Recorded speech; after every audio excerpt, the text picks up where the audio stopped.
रस्ते बैठकीत आदित्य ठाकरे एकनाथ शिंदे आमने सामने। बैठकीतील आदित्य ठाकरेंची देहबोली चर्चेत। आदित्य ठाकरे शिंदेंकडे एकटक पाहतच राहिले।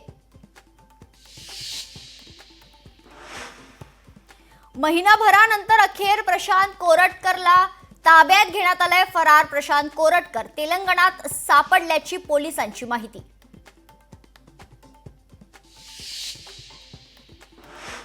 कुणाल कामरानं सत्य मांडले। उद्धव ठाकरेंची प्रतिक्रिया सहन होत नाही तर राजकारणात कशाला थांबलात अशी ही टीका।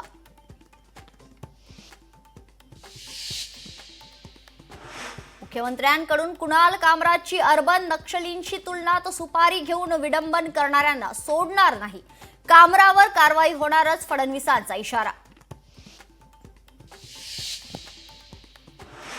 मुंबई उच्च न्यायालयाबाहेर काळ्या जादूचे प्रकार तर नारळ, काळी बाहुली, लिंबू सुपाऱ्या ठेवल्याचं समोर।